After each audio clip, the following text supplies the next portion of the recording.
So please don't give me lectures about teachers. I'm also a teacher. Then, 1967, after my A-levels, I taught for longer at different primary schools, Burunga and this other, Rukoni. That's why I taught people who are big people now, like Tumwine, like some other big people whom I see around here. And then later on, I taught as a tutor at Moshi. So I am some sort of teacher. But when I come here representing 3 constituencies. Constituency number 1 are the Bush people, Abanansko, the freedom fighters. Constituency number 2 is the NRM, because some of the NRM are not Banansko. They are those who came when we entered Kampala here. There are many of those.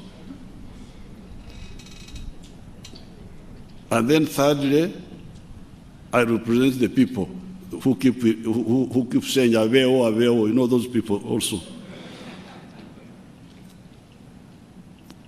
I think last time there were more than, they said there were 6 million, but actually they cheated our votes. And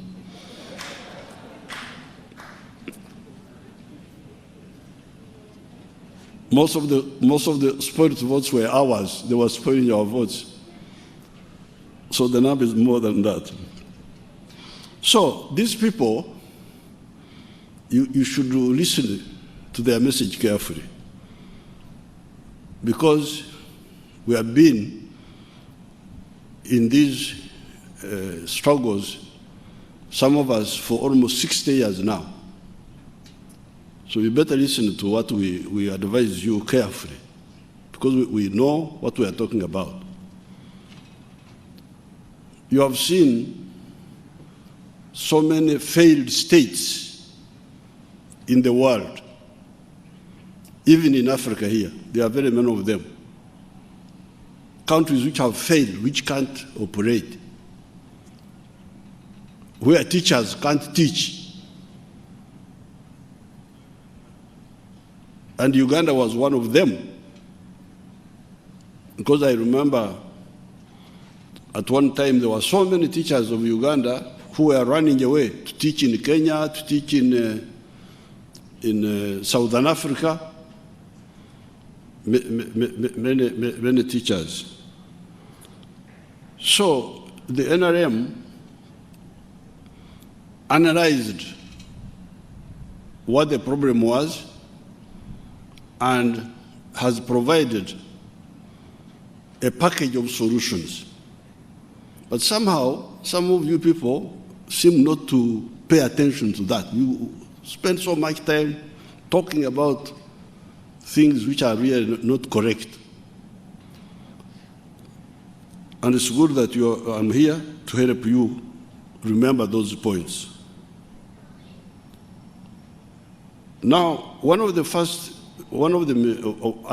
think this must be the problem of the Secretariat, the NRM Secretariat. They seem not to be in touch with you people, because otherwise you would have remembered the laws, not principles really, the laws of what we call political economy. Political economy is the study of the science of the laws that govern the motion of society. How does society move forward from one level to another level? Those laws are there. And for us, we in the NRM, we know them. That's how we have been able to build a viable force that rescued Uganda. Uganda was rescued by the NRM, not by any other group.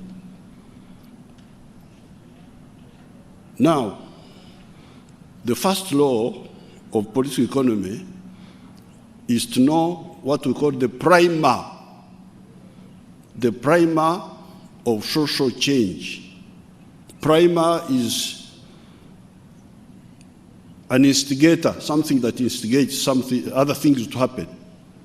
Primer, P-R-I-M-E-R.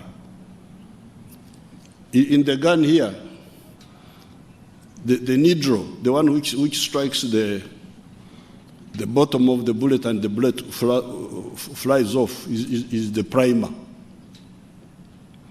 So, what is the primer of social change?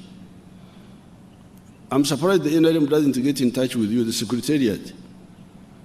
And people like Brigadier Matsuko and this so-called Secretariat, there's a Patriotism Secretariat in the Prime Minister's office, I think, President's office.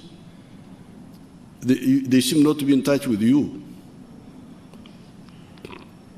Now, the primer of social change in the whole history, in the 4 million years of society, because society man has been here for 4.5 million years. In all those years, the primer of social change is the advance of science and technology. So this debate you are having, who is more important, who is what, shows that there's something you don't seem to know. When man invented fire 1.5 million years ago, this was a technological leap. Because before that, people did not have fire. Society did not have fire. But when they invented fire, society changed completely. People who were living in trees, they were able to descend and live in caves, because they could now go into the caves and light fire and so on. People who were eating raw food, they could now cook and roast food. So you can come through history and you see that if you do not deal with the issue of science and technology, that society will not move. So therefore, this idea we are telling you, please, we want to increase the salaries of all the teachers and of all the public servants. But if we don't have enough money, what do we do? Why don't we start with some that are most needed? And these are the science cadres in different areas. But now, this is our ideology from the bush. It's not a new position. Even when we came, you remember we started giving more scholarships for science education.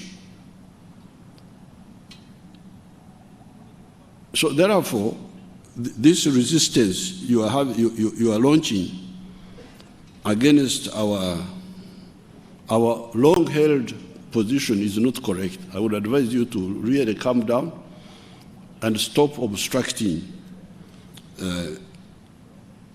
our plan, because it is well thought out.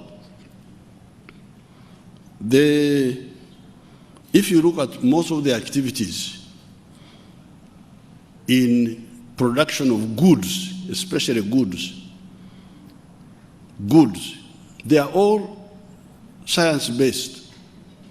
Farming is science-based. Can you do farming without science? Even primitive science is science, the one of our parents.